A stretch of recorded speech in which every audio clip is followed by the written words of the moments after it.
Fait que je me représente, moi c'est Mathis. C'est nous qui avons installé le système de lavage de bateau. Je vais vous parler 5 minutes le plus rapidement possible là, de le nettoyage d'embarcation, qu'est-ce qui est important à cibler quand on choisit un système de nettoyage. La base de tout système de nettoyage, c'est la laveuse à pression, qu'on va pouvoir regarder après. La laveuse à pression, elle a besoin de répondre à quelques spécifications qui sont nécessaires par le gouvernement. Fait on parle de 2600 PSI minimum, 3,5 gallons minute. Et nouvellement, dans la subvention qui est renouvelée, on exige l'eau chaude. Pourquoi? Il y a deux raisons en fait. La première, c'est que quand on a un nettoyage à pression, si on n'utilise pas de l'eau chaude, on va juste venir déloger les espèces envahissantes, on ne va pas les tuer. Ensuite, l'eau chaude va permettre non seulement d'avoir de la haute pression à haute température, mais aussi de la basse pression.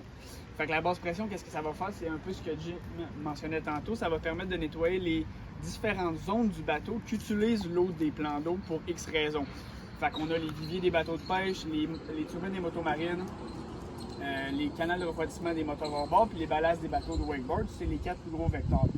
Pourquoi on s'attaque à ça? Parce que comme je mentionnais, ces zones-là vont utiliser l'eau du lac. Si je prends l'exemple d'un vivier, je ne sais pas si vous êtes familier avec ça, mais c'est un genre d'aquarium pour poissons. Fait que quand tu pêches, tu mets ton bateau sur l'eau, tu remplis ton vivier d'eau, puis tu peux mettre tes poissons dedans et les garder en vie plus longtemps. Par contre, l'enjeu avec tous ces systèmes de pompage-là, c'est que ces pompes-là, quand on va les vider, même si on les vide dans le plan d'eau, il va toujours rester un peu d'eau résiduelle dans ces canaux-là ou dans ces systèmes de pompage. L'enjeu avec ça, c'est que les espèces aquatiques envahissantes peuvent vivre dans cette eau résiduelle-là quand même vraiment longtemps. Il est prouvé que les espèces aquatiques envahissantes peuvent vivre jusqu'à 27 jours dans l'eau résiduelle des bateaux, et c'est 27 jours minimum. C'est si ton bateau est au soleil, que c'est pas trop humide. Donc dès qu'on a des journées de pluie, dès que le bateau est à l'intérieur, dès qu'il y a de l'humidité qui dépasse, je pense que c'est 35%, quelque chose comme ça, ben là on va remarquer que les espèces vont pouvoir vivre plus longtemps dans l'eau résiduelle. Donc il n'y a pas vraiment de moyen efficace de dire mon bateau il était en dehors de l'eau, j'ai pas besoin de laver mon interne. C'est pas vrai. Le cladocère épineux sous forme larvaire ou dans les œufs va pouvoir vivre à travers l'hiver, donc vont hiverner et survivre au gel. Si on s'approche un peu, je vais vous montrer le système, puis après je vais m'en servir.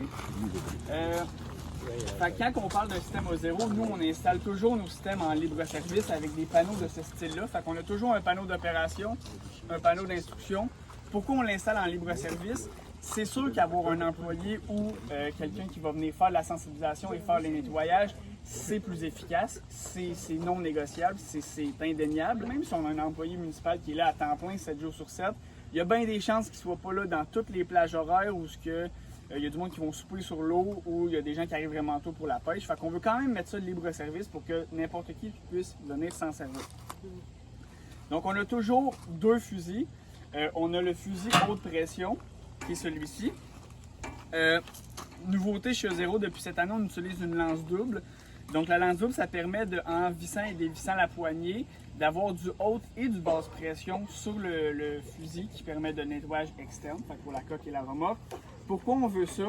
En termes d'efficacité, c'est nettement plus efficace parce qu'on va venir enduire la zone extérieure de l'eau chaude basse pression sur ce fusil-là avant d'utiliser la haute pression pour retirer. Pourquoi on fait ça? Parce qu'à haute pression, quand on dépasse un genre de 10-12 pouces, vu que l'eau est vaporisée, ben on a vraiment moins grand effet de température. En fait, la chaleur se disperse dans l'air. Donc, on vient vraiment enduire d'eau chaude avant de retirer. Encore une fois, le but de nos stations de lavage, c'est de réduire le plus possible les barrières à l'entrée pour que les gens veulent s'en servir. Ça passe par des petites attentions puis par des trucs le fun, comme justement un code QR qui permet de visionner des vidéos puis de mieux comprendre si jamais on veut le faire, mais on connaît moins notre bateau, c'est nouveau, on veut regarder une vidéo de quelqu'un qui le fait, c'est souvent rassurant.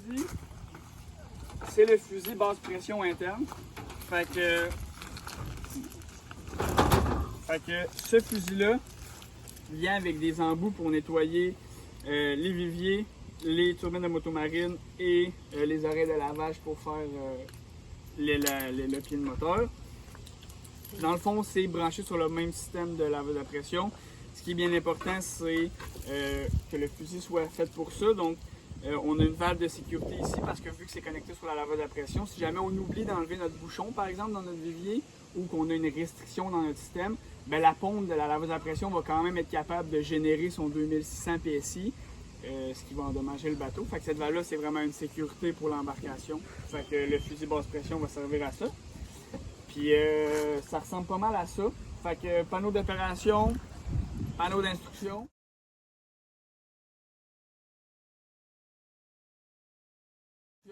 Quand on sait qu'il y a une borne de paiement ou de contrôle avec des guérettes qui sont installées, ces bornes-là vont émettre des tickets.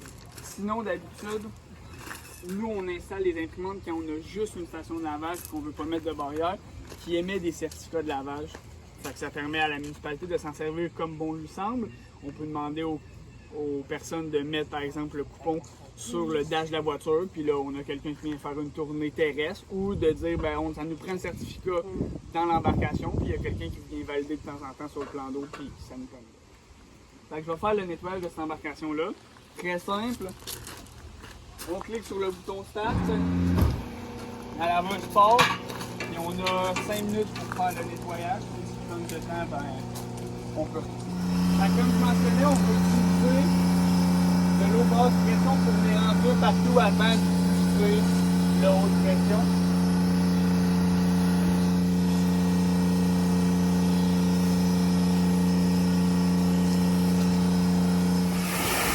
La compression, 2600 PSI. Ça peut ressembler à ça, on essaie de s'appliquer partout, puis on fait de tous les côtés. Puis, je vais prendre le fusil interne, je vais vous montrer un peu comment ça fonctionne pour les oreilles de lavage et pour les viviers, parce que c'est ce que ce bateau-là a. Donc, quand on veut nettoyer le cooling system du moteur, ben, on va venir utiliser les oreilles comme ça. On va venir se placer par-dessus les ailettes, puis on va pouvoir venir connecter le fusil, comme ça. Donc on va venir pousser de l'eau, on active le moteur, puis c'est jusqu'à temps que, là ici on a une piscette, fait que jusqu'à temps que l'eau sorte chaude pendant la piscette. Okay. Exact, la lumière verte sur le panneau d'opération va vous dire que la station est en marche. La lumière orange sert en termes de minuterie. Fait que quand on va commencer à utiliser, je vais vous le montrer, mais quand on commence à utiliser le fusil basse pression, la lumière orange s'allume, puis là ça veut dire qu'on doit qu'est-ce que les instructions disent, mais c'est qu'on doit continuer à mettre de l'eau tant que la lumière orange ne se ferme pas. Fait comme ça, on est sûr qu'on a mis une assez grande quantité d'eau pour augmenter la température de l'eau résiduelle aux 60 degrés Celsius. Quand on veut laver les viviers après, on passe idéalement par le système de pompage quand on a accès. Fait que quand on a accès, ça va ressembler à ça. C'est le petit filtre qui est ici. Fait qu'on va venir dévisser le filtre. On va venir visser l'embout. Puis encore une fois, on vient connecter le fusil ici. Puis on va être capable de pousser de l'eau dans le vivier. Fait que pour le vivier, on n'a même pas besoin d'allumer le vivier. Pour les oreilles, on a besoin d'allumer le moteur. Ça passe tout par là. Fait que là, on voit la lumière orange qui est allumée. Fait que ce que ça fait, c'est qu'en ouvrant le bouchon, ben là, l'eau circule. Ce qu'on demande de faire aussi, c'est que si jamais il y en a qui utilisent leur vivier comme entreposage, fait qu'il n'y a jamais vraiment d'eau qui se ramasse là-dedans, on les nettoie quand même, parce que souvent ce qu'on entrepose dedans peut être contaminé, fait que les flottes, l'encre, les cordages. Quand la personne avait de l'eau initialement dans son vivier, donc on va le vider en premier lieu, on va nettoyer par la souris interne, puis on va venir rincer un deuxième cycle par le dessus justement pour nettoyer les parois du vivier. Là, ça ressemble à ça, puis rendu là, je vais le faire au complet, fait qu'on va voir quand la lumière orange va s'arrêter, on va avoir... vous voyez, ça fait à peu près 1 minute que je parle, fait qu'on a fini. Fait que là, on peut arrêter, puis on peut faire les...